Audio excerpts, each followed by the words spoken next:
আপোনালোকে চাই আছে ISL 2024-25 পইণ্টছ টেবুল। এই পইণ্টছ টেবুলখন লাষ্ট আপডেট কৰা হৈছে 7 মাৰ্চ তাৰিখে। 6 মাৰ্চ তাৰিখে অনুষ্ঠিত হৈ যোৱা খেলত পাঞ্জাৱ FCয়ে হায়দৰাবাদক 3-1 গ'লৰ ব্যৱধানত হৰুৱায়। সেয়েহে আজিৰ পইণ্টছ টেবুল এনেধৰণৰ। 1 নম্বৰত আছে মোহন বাগান, 23 মেচ খেলিছে 53 পইণ্ট। 2 নম্বৰত আছে FC গোৱা, 23 মেচ খেলিছে 48 পইণ্ট। 3 নম্বৰত আছে বেংগলুৰু, 23 মেচ খেলিছে 38 পইণ্ট। 4 নম্বৰত আছে জামছেদপুৰ, 23 মেচ খেলিছে 38 পইণ্ট। 5 নম্বৰত আছে নৰ্থ ইষ্ট ইউনাইটেড, 23 মেচ খেলিছে 35 পইণ্ট। 6 নম্বৰত আছে উৰিষ্যা, 24 মেচ খেলিছে 33 পইণ্ট। 7 নম্বৰত আছে মুম্বাই চিটি, 22 মেচ খেলিছে 33 পইণ্ট। 8 নম্বৰত আছে ইষ্ট বেংগল, 23 মেচ খেলিছে 28 পইণ্ট। 9 নম্বৰত আছে পাঞ্জাৱ FC, 23 মেচ খেলিছে 27 পইণ্ট।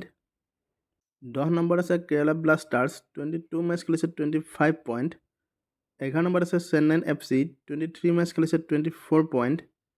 12 নম্বৰত আছে হায়দৰাবাদ, 23 মেচ খেলিছে 17 পইণ্ট। আৰু 13 নম্বৰত আছে মহম্মদান, 23 মেচ খেলিছে 12 পইণ্ট। এই পইণ্টছ টেবুলখন লাষ্ট আপডেট কৰা হৈছে 7 মাৰ্চ তাৰিখে। ভিডিঅ'টো ভাল লাগিলে সকলোৱে লাইক শ্বেয়াৰ কৰি দিব।